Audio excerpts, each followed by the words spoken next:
Eva Mores, slovenská herečka, která vypadá jako, že festivaly a glam jí moc nezajímá, nicméně jsme na festivalu v Karlových Varech, jubilejní 60.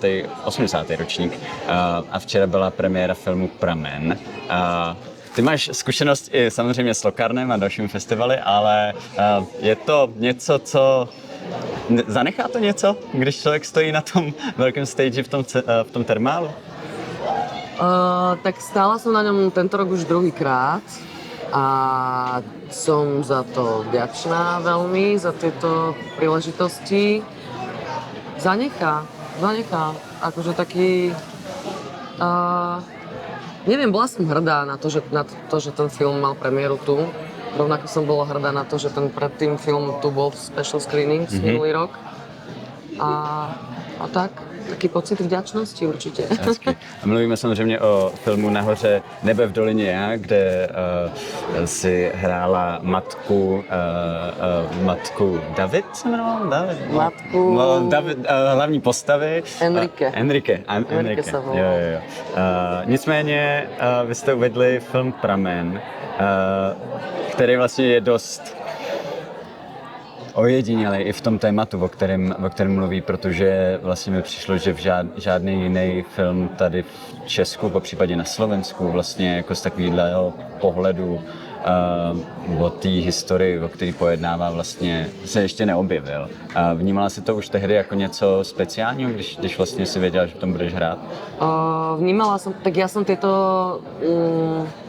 historické reálie akože vnímala aj predtým, ako som sa stala súčasťou tohto filmu, že ja som vedela, že sa tieto veci diali, čo sa týka tej sterilizácie rómskych žien v období socializmu. A no, je to veľmi citlivá trauma toho nášho v tej našej krajine, ale to sa dialo vlastne aj v Česku. Aj na Slovensku, aj v Česku. Mám pocit, že, a teraz to nechcem hovoriť ako fakt, lebo nie som si tým istá, ale mám pocit, že u vás sa aspoň dočkali ospravedlnenia. Ivan Ostrochovský, režisér, právě včera říkal, že ano, že já jsem si nebyl taky jistý právě, ale říkal, že už to soudní vyrovnání jako proběhlo jako s českým státem, když to na Slovensku na to vlastně jako se stále čeká. Tam sa teda nedočkali ani tohto nejakého gesta. A prepáč, aká znela otázka? Jestli si to vnímala už v tu chvíli, kdy vlastně, že to bude něco speciálního. Vnímala, mala som aj rešpekt predtým, lebo je to veľmi citlivá téma, velmi zranitelná. Ještě když se na to podíváme vlastně z pohledu politické korektnosti, tak vlastně bílý muž natáčející tému o sterilizaci romských žen. Že to je presne aj táto citlivosť. Je to třaskavý rozhodně jako z toho pohledu. Veľmi, a preto som do toho išla s takým, akože mala som obrovský rešpekt pred tým celým.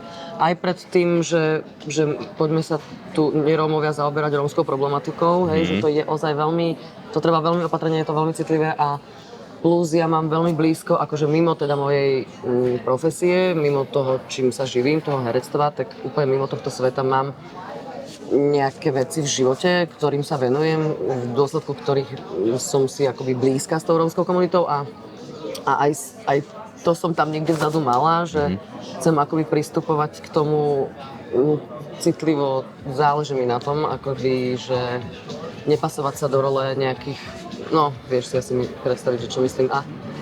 Nicméně ty jako herečka už vlastně do toho jako nemůžeš moc vstoupit, no nemôžem, ne? Akože jako... nemôžem, preto aj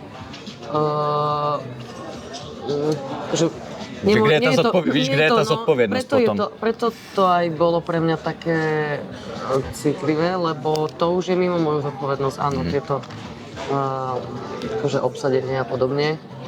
Že to už je naozaj na producentoch a režiséroch. Ale teda takto som to vnímala, s veľkým rešpektom ale ako veľkú príležitosť. Ja som rada, že tú tému konečne niekto na ňu poukázal proste a spracovali podľa mňa, že režisér tohto filmu ju spracoval naozaj veľmi citlivým spôsobom, si dovolím tvrdiť. To je hlavně důležité asi říct, že tam se jako nenabízí recept, nebo nenabízí se jako recept na nějaký řešení, nenabízí to jako nějakou... Nielen víš, to, že... ale dokonca sa ani nepodsúva nejaký názor vlastne, že jednoducho sa len pomenujú nejakým, si myslím, že v tom je aj tá opatrnosť a tá citlivosť toho celého vlastne v rámci tohto filmu, že lebo Ivan tak robí, Ivan Ostrochovský, že akoby uchopuje tú realitu alebo tie súvislosti do tých obrazov veľmi, veľmi jemne, veľmi ako aj s tými emóciami on tak pracuje, že ich tak akože necháva pod povrchom a že nech nepodsúva, že čo má ten divák cítiť, keď sa na to pozerá a čo si má o tom myslieť, že a to mi je velmi sympatické. Mě u něj taky. Včera mi řekl, že se ptám hrozně blbě a že právě přesně ta otázka nemá být vlastně, co on tím jako zamýšlel, co ty lidi si mají odníst, ale vlastně, že vlastně jeho nezajímá vlastně to, co on nad čím přemýšlel on, ale co si odnese ten, co jako nad čím jaký zrcadlo to ukáže tomu diváctvu vlastne. Áno, že on vlastne dá tou svojou poetikou, on dá tomu divákovi akoby strašne široký priestor na to, že čo si on z toho vyberie, že čo bude cítiť pri tom, keď sa bude na to pozerať, čo si z toho odniesie a takú vlastne... Lebo nie je veľa režisérov podľa mňa, vôbec ako v umení a veľa tvorcov, ktorí nechajú tomu divákovi akoby takú tú úplnú slobodu, že ja ti poviem, čo sa stalo, poskladám to do takýchto obrazov a ty si v tom nájdi, že čo cítiš proste. Nenavádí vlastne, jo? Že vlastne nenavádí k tomu... Keď si čo tu mám, sa dali týmto slovom zhrnúť, nenavádí. Je pravda, že já jsem nebyl na popremiérovém večírku, čímž vůbec nic nechci říct. Dobrý, ale je to pravda, mám takéto ránečko teraz popremiérové. A já ti jsem vděčný, že je popremiérový ráno. Ale je to príjemné ráno, je to príjemné ráno. Děkuju, každopádně. Ty jsi mluvila o kontaktu vlastně s romskou komunitou, díky kterému vlastně si měla potřebu vstupovat i do tady té tématiky nějak jako zodpovědně. Chceš to nějak rozvíst? Můžeš to nějak rozvíst? Protože na Slovensku je samozřejmě jako romská komunita je vlastně jako mám pocit, pocitově mám pocit, že větší než v Česku, nebo že a ja mám tento víc pocit, ale je pravda, že nemám úplne akože predstavu o tom, aká veľká romská komunita je v Česku, ale tiež tento pocit mám, len teda neviem, že do akej miery je relevantný, ale rozviesť, no milujem herectvo a milujem svoju prácu a som veľmi vďačná za to, že môžem sa živiť tým, čo ma baví, čo ma naplňa, čo robím rada a v čom som sa nejakým spôsobom našla, ale vo svete, ktorý toho toľko potrebuje, mi úplne nestačí byť len herečkou a myslím si, že som dobrá aj v iných veciach, ktoré akoby je dôležité, aby sa diali podľa mňa a že je to o smyslu, je to o nějakým jako ještě jiným hledání nebo naplňování nějakého smyslu toho, proč jsme tady jako lidi? Nebo áno, dá sa tak povedať. Že jako herec dá sa to tak povedať. Hej. Nespasí prostě svět možná. No, herec nespasí svet. Nikto asi nespasí svet, ale áno, je to, pekne si to povedal, že je to v týchto rovinách určite. Chápu, rozumím, protože... Pardon. Nie, že preto som vlastne k tej téme pristupovala, že ja som s tou rómskou komunitou, mala som už niečo odžité a mám nejaké vzťahy a väzby a preto s o to väčším rešpektom som akoby pristupovala k tomu, že som zrazu bola s ňou spojená mimo tých vecí, ktorým sa venujem vo svojom živote, ale zrazu fakt, že cez tú moju profesiu. Protože ve filmu Pramen hraješ právě poloromku. Ano, ona, mamka, jakože matka té postavy je Běluška a to pak tě spojí s jednou z dalších postav s Agátou a sestřičkou z Nemocnice. Takže to je prostě jako to obsazení do určitý role vlastně nějaký jako menšiny, tak to s sebou určite ako nese nejaký specifika a mám... Áno, ale je potrebné povedať, že, lebo ja som... No, aby sme sa teda bavili úplne na rovinu a autenticky v tomto podcaste, ja som napríklad riešila v sebe takú vec, že a od začiatku, akože od momentu, jak som bola zavolaná na casting, to bola moja prvá otázka, že či by akože ženu poloromku nemal hrať niekto iný a nie ja, akože že by to nemala byť poloromka, ktorá ju bude hrať. Ale treba si uvedomiť, že dostala som to vyargumentované spôsobom, ktorým som pochopila, porozumela som mu, má to hlavu a petu, pre mňa dáva mi to zmysel. Treba si uvedomiť, že tento príbeh, tento film vlastne nie je primárne o tom, ako sa sterilizovali rómske ženy za socializmu. Je primárne o nejakej vnútornej ceste tej primárky, tej hlavnej postavy. Ani Geislerovej. Ktorá vlastne mapuje ten film nejakú jej vnútornú cestu, nejakého morálno-etického prežívania vo vzťahu k nejakej konkrétnej téme. Je to cesta jej spýtovania si jej svedomia a nejakého dozrievania k nejakým iným verziám samej seba, ktorá má možno iný vzťah k niektorým veciam. A je to akože jej hlboká nejaká cesta, nejakého dozrievania, nejakej vnútornej zmeny vzťahu k tým súvislostiam.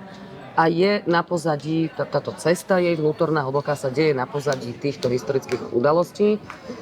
A ďalšia vec, že vlastne bolo dôležité do hlavnej, alebo teda druhej hlavnej postavy, do postavy, ktorú hrá Simona Bolodovičová, bolo potrebné obsadiť tam ženu,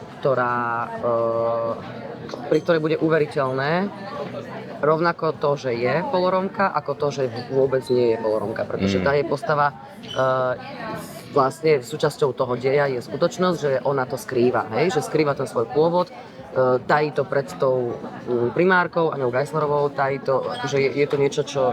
Je to vlastne hrozne komplexní jako téma. A ja už som vlastne bola akoby len typologicky dosadená k nej, v dôsledku tiež nejakých dejových súvislostí, ktoré nebudem prezrádzať, lebo Ostropolský ma zabije, ale... Už práve teď na nás to niekde brousí nože, si myslím. Hej. Čiže malo to, že je to takto že to obsadenie, tak malo to nejaký, dá sa to akoby vysvetliť a obhájiť aj z úplne čisto praktické, z pragmatického hľadiska, aj z hľadiska tej témy, akoby nie tej témy vôbec, ale toho deja konkrétneho a tých súvislostí dejových. Čiže tak. Oslý můstek, jo? Oslý můstek. Integrita, morálka, etika, z toho, jak jsem poslouchal tvoje rozhovory, hraje docela velkou roli v tvém životě. Ty bys to o sobě možná neřekla, ale já jako člověk, který to pozoruje, tak říká, že ano a že to je něco, co vnitřně, a už to vypadá i v průběhu našeho rozhovoru, že to hodně řešíš jako uměleckou zodpovědnost možná sebe jako člověka ve světě, zodpovědnost sama nad sebou a nad tím, co vytvářím.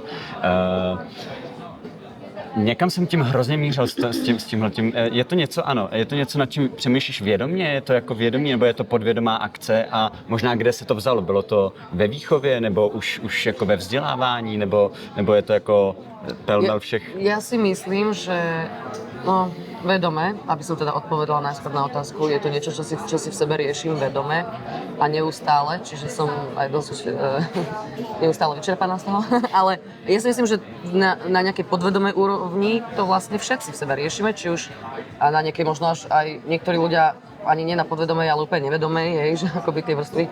A áno, ja to riešim v sebe vedome, tieto akoby porivy tohto druhu, lebo ja mám veľmi, veľmi citlivé svedomie a ja potrebujem mať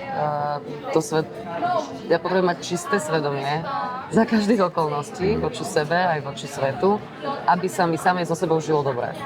A aby som akože ráno vstala a privítala ten deň s otvorenou náručou a ten život žila proste s nejakou radosťou, či už je ťažký, ľahký, či už sa mi v ňom darí, nedarí, všetky sinusoidy proste nejako, že ten život proste sa nejako deje, ale aby som ho zvládla, aby ma bavil aby som ho zvládla, aj keď ma zrovna úplne nebaví, aj keď, aby som ho žila nejak naplno a poctivo v zmysle nejakého neutekania pred tým životom a tak ďalej, tak musím sa cítiť dobre a v tom celom nejakom komplexe toho, že čo znamená cítiť sa dobre, je pre mňa úplne najdôležitejšie mať v poriadku svedomie, mať čisté svedomie a mať akože upratané sama v sebe veci, že zachovala som sa správne, že vedieť si veci obhájiť, ale neobhájiť spôsobom, že urobím nejakú blbosť, nejakú pitomosť a potom si to tak akože nejak v hlave prenastavím, aby som sa s tým vedela zmieriť a zžiť,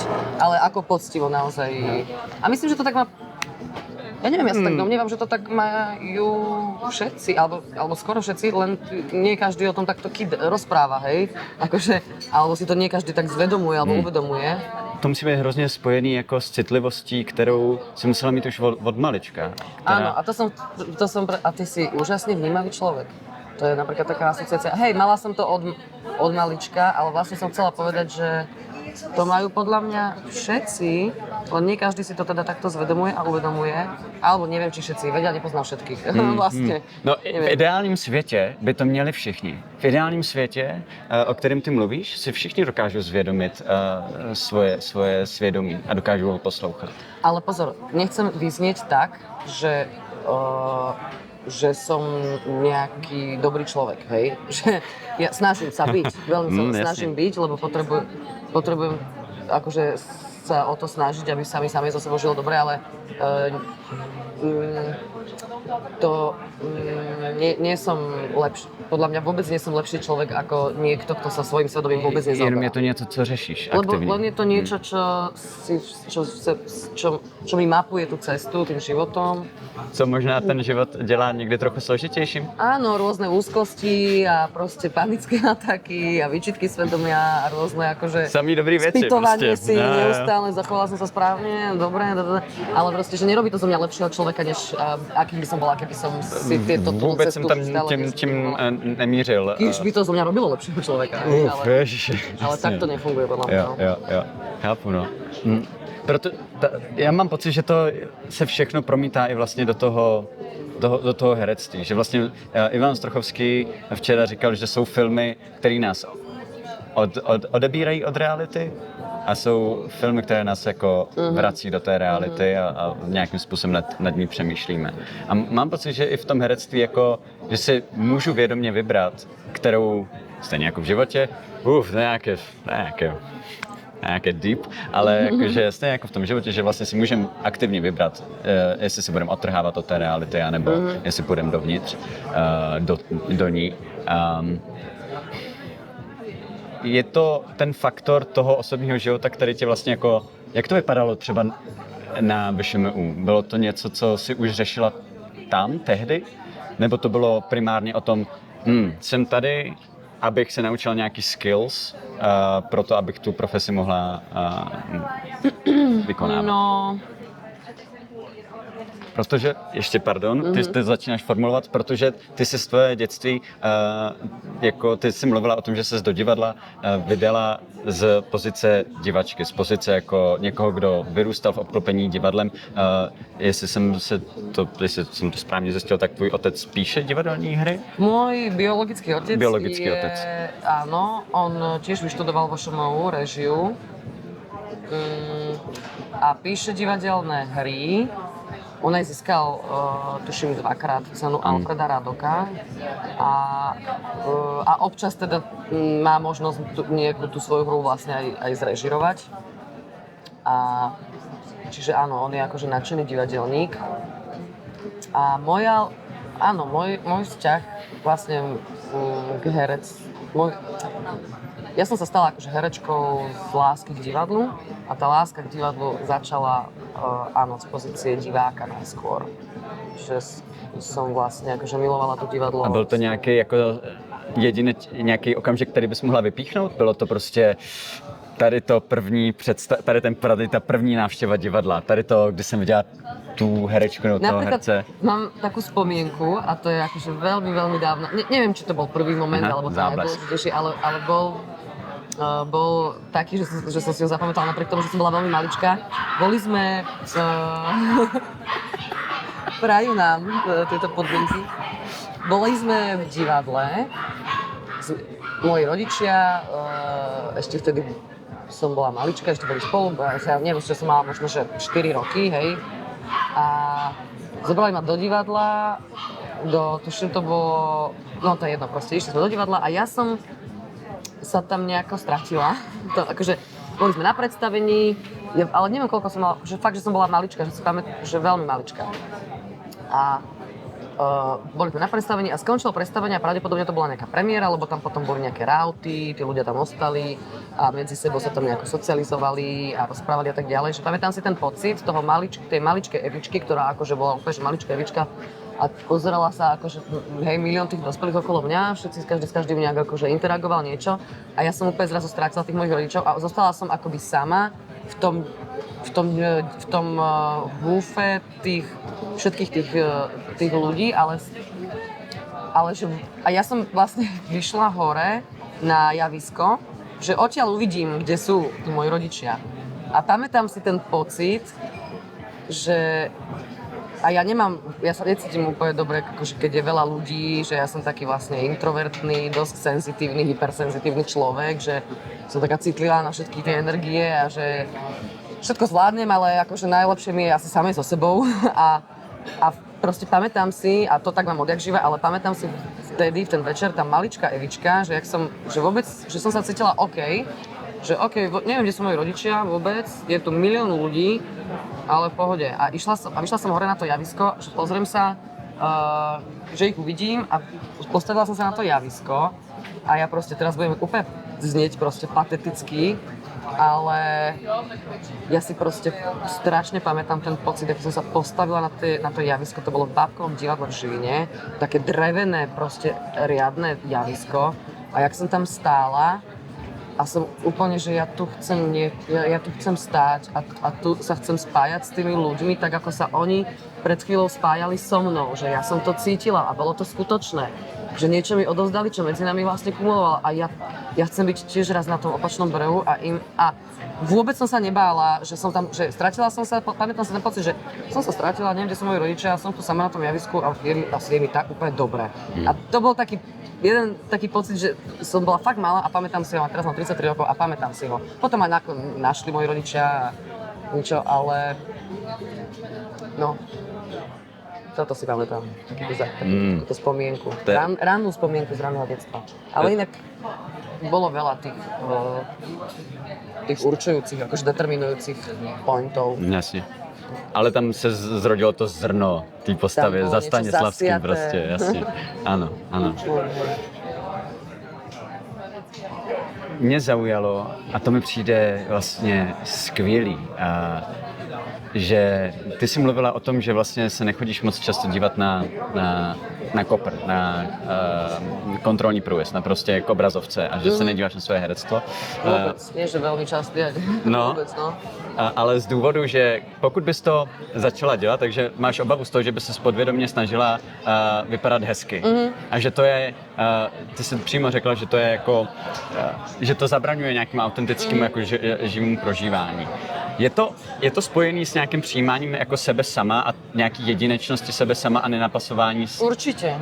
Určite. A to mi nikdy nenapadlo. To si mi teraz odpovedala na moju životnú... Ale nie, akože prepáč, strašne dobrý postreh, lebo áno, ja to tak, akože nerada sa na seba pozerám. Neznášam to, neviem to. A je to, myslím, akože, že to je přirozený, jako jo? Že... No ale akože je to, mala by to byť súčasť, moc mi to neslúži k úcti, hej, ako herečke, lebo mala by to byť súčasť tej hereckej práce, že sa na seba ten človek proste pozrie, že sa na seba pozerá, vie sa na seba pozerať, vie sa ohodnotiť a potom akože s tým nejako pracovať, hej, že čo uvidí a tak. A ja to neviem to robiť proste, že ja sa že nemôžem sa na seba pozerať. Aj keď aj točím nejaký, a už tí režiséri, s ktorými som robila alebo robím veľa, tak to o mne vedia. Spolupráca s nimi som akože začala tým, že no, musíš byť tým mojimi očami. Že keď som točila s Terezou Notovou prvý film, tak to bolo prvé, čo sme si akože ujasnili, že Tereza, ty musíš byť mojimi očami, nechcem sa na seba pozerať. Nebudem sa na seba chodiť pozerať do režie, nechcem sa vidieť, uvidím, si to potom pozriem na premiére. A ešte ľudia, čo ma poznajú, sa smiali, že Eva bude na premiére sedieť svojho prvého filmu a bude mať zavreté oči celý čas. A áno, formulujem to ako ten dôvod, ktorý je primárny, že že by som mala potrebu, keby som sa teda takto kontrolovala, že by som mala potrebu sa snažiť byť pekná, aby som akože bola pekná na tej kamere, hej.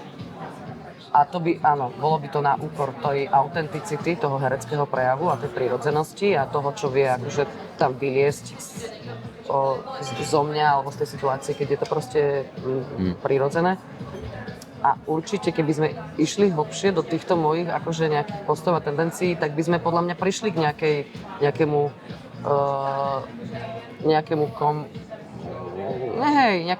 nie že komplexu, nechcem to takto akože nazývať pejoratívne, ale že to prijatie nejaké vnútorné, aspoň my ženy to tak máme, že to prijatie samej seba, aj teda vnútorne, hej, že aký som človek, takáto som, takto sa správam, takto jednám, takéto mám tendencie a takýto mám vzťah k sebe, k svetu, ale aj tej vonkajšej nejakej stránky, hej, lebo však máme nejaké hĺbky, máme nejaké aj plitčiny a tak je to cesta proste, hej, že to prijatie toho, kto som, ako vyzerám znútra von, proste že je to prostě cesta, je to proces, no. Protože ono to samozřejmě souvisí i, nebo já mám takový pocit, jo, že já vlastně jsem v mém herectví jsem se jako taky na sebe nedokázal jako dívat vlastně, jo, a že to je jako, ale přišlo mi to, že ty si to řekla vlastně nahlas, že nechci se na sebe dívat prostě, protože by to vedlo, mám obavu z toho, že by to vedlo, že chci být hezká. A že bych chtěla být podle mě hezká, být nějakým způsobem jakoby přijatá podle nějakých standardů patriarchální společnosti nebo společnosti jako in general, ale že vlastně mě to hodilo zpátky k jednomu, David Penn se jmenuje, on dělá herectví na kameru a vyprávěl historku o britském herci, který vlastně jako vycházel na jeviště a vlastně měl jako bříško trošku, ale zatáhl ho. A pak si říkal, a kurde, ale já nemůžu zatahovat, já prostě nemůžu, jako, já musím být na jeviště v tom, jaký jsem. Protože v tu chvíli už něco jako hraju, a vlastně se mi to tak nějak hrozně jako propojilo, je to to povrchní srovnání, ale že vlastně... Máme aj tieto povrchnosti, máme proste hĺbky a nejaké akože hlboké tendencie a porivy a potom máme akože, však tie hĺbky neexistujú bez tých povrchností a vice versa, hej, že áno, toto je super príklad, že no a je dôležité si to takto zvedomiť, lebo áno, určite sú proste určite vždy by som natrafila na niečo, že tu sa sama sebe nepáčim, tak to nechcem, ale vlastne to nie je dôležité, akože poprvé herečka musí vedieť byť aj škaredá I herec, akože a niekedy je to funkčnejšie, než proste, no. Áno. Aj v rámci tej autenticity, aj v rámci možno nejakej konkrétnej situácie, o ktorú sa jedná. Takže tak, no. Ale určite by bolo oveľa viac cool, keby som sa proste, to je asi ten ďalší stupeň, že vedela na seba pozerať a prijať to, že no tak tu vyzeráš rozmieva, ale tak to už strandujem, ale ja by som sa určite chcela vedieť naučiť, akože chcela by som sa naučiť vedieť na seba pozerať a sa tak zhodnotiť a asi nejakým spôsobom k tomu smerujem, ale zatiaľ som na tom mentálne tak, že je podľa mňa lepšie, keď sa na seba nepozerám a keď dovolím tomu režisérovi alebo režisérke, aby boli mojimi očami, dovolím, no, o to prosím. Jasne. Ale, no tak, no. Nefrustruje tě někdy, že lidi nedokážou pochopit, že tak máš ráda svoji práci, že ji děláš s takovým jako nadšením a naplněním a s takovou intenzitou? Není to jako frustrující pro tebe to furt všem jako vysvětlovat? Je to podľa mňa frustrujúce pre nás všetkých, že lebo ľudia majú, každý má nejaký iný. Sú ľudia, pre ktorých tá práca je proste práca, ktorú musia robiť, aby uživili sa, samých seba, rodinu, zaplatili hypotéku alebo niečo, že majú to úplne oddelené, že a ja mám veľké šťastie od Boha, že som si toto vybrala pre svoj život, že moja práca je vlastne zhodou okolností. Moja práca je vlastne môj koníček a som veľmi rada, že mi za to platia, hej. No jasne. Jak to povedať, hej, že robila by som to aj zadarmo. Ale zároveň ti u toho platí, Že- takže proč ne, že? Ale zároveň ma to živí, takže prečo nie, ale akože keby ma to neživilo, tak by to bol môj koníček, ktorý by som robila teda popri nejakej práci, ktorú musím robiť, aby som sa uživila. Je to frustrujúce podľa mňa, lebo ľudia, je to frustrujúce hlavne v tom, že ľudia sa nevedia vcítiť, alebo a tým pádom potom často, že pochopiť niektoré rozhodnutia, čo sa týka tých záväzkov, že nie, fakt tam musím ísť, a fakt akože musím, ja neviem, že musím to natočiť, alebo nie, že ale však už sa vykašľa na tú prácu a daj si teraz, neviem, vieš čo myslím, neviem to úplne akože sformulovať, ale iný typ zodpovědnosti. Je to jiný přemýšlení nad tím, že pro člověka, který není v umění, tak to je od do vlastně a že toto vlastně jako nekončí. Že iný typ zodpovednosti, podľa mňa, má človek, keď sa bavíme iba o zodpovedných ľuďoch, lebo ešte sa môžeme baviť aj o ľuďoch, ktorí sú nezodpovední a nemajú ten zodpovednosť. A tím sa taky žije dobře. A tým sa taky žije, áno, presne. Ale že iný typ zodpovednosti má človek voči svojej práci, keď je to proste práca, ktorú má niekde zadefinovanú, akože toto je tá práca, hej, ktorú proste zarábam peniaze, potrebujem ich a som v tom dobrý, takže akože je to v pohode, ale a iný typ zodpovednosti má človek k tej práci, ktorá je jeho vlastne naplnením, je to cez čo chce proste tu nechať tú nejakú tú stopu, hej, po sebe a niečo vytvoriť zmysluplné, že tam je tá zodpovednosť voči tomu taká trošku, že je to vlastne trošku zodpovednosť aj samého voči sebe, že herectvo a vôbec ako moja práca je tak veľmi súčasťou mojej integrity, alebo jak to povedať, že keby som z nejakého dôvodu o tú prácu prišla, už by som trochu bola iný človek, že nebylo by som to úplne ja. A si myslím, že väčšina z nás, ktorí sme sa stali hercami preto, lebo milujeme to umenie, to herectvo, to divadlo, trebárs, hej, alebo niekto film, tak to takto máme, podľa mňa všetci. Že je to súčasť našej nejakej osobnosti, nejakého nášho vzťahu k sebe a k svetu a k životu, že OK, toto ja chcem proste toto robiť na tomto svete, že ho zrkadliť, uchopovať nejaké súvislosti a dotýkať sa duše človeka, nastavovať zrkadlo a tak ďalej. Že nechcem použiť slovo poslanie, hej, lebo ja som akože z lekárskej rodiny, kde ľudia zachraňujú životy, hej, a tu teraz akože hovorím z pozície herečky, akože o nejakom poslaní je trochu smiešné, ale je to frustrujúce, že často sa to nedá ľuďom vysvetliť, že prečo že môj vzťah k práci je trošku iný, než by bol, keby to bola proste len práca, ktorú robím, aby som vyžila, hej. Že ja som odmietla veľa projektov, ktoré by som akože bola veľmi bohatá finančne, keby som ich prijala, ale jednoducho som videla na tých projektoch, že OK, toto nie som ja. Že a nestačí mi to, ja to nemôžem robiť, že pre peniaze, hej, že to je tiež taký rozdiel, že keby som robila inú prácu, ktorá nie je vlastne môjim koničkom, tak ju asi robím práve pre tie peniaze, aby som vyžila, ale keď sa bavíme o takejto práci, že robíš umenie, ktoré ťa naplňa a vlastne ťa aj transformuje, alebo ako ostatných nejakým spôsobom, tak to nerobíš pre peniaze a akože viackrát som sa ocitla v takom, že OK, že neviem síce akože z čoho budem žiť, ale viem, že z tohto nie, lebo toto nie som ja.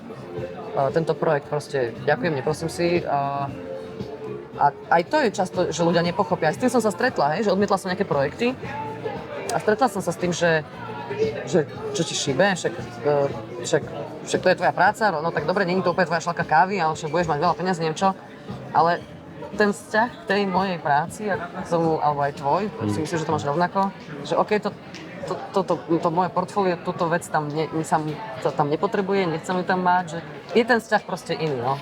A ľudia to nevedia, je to frustrujúce občas, alebo vyčerpávajúce vlastne vysvetliť. Jasne. Co ti bude, úplně otázka nakonec, co ti dodává ten drive do těch dalších jako co ti bude v dalších měsících dodávat ten drive a tu energii a tu radost vlastně do té tvorby?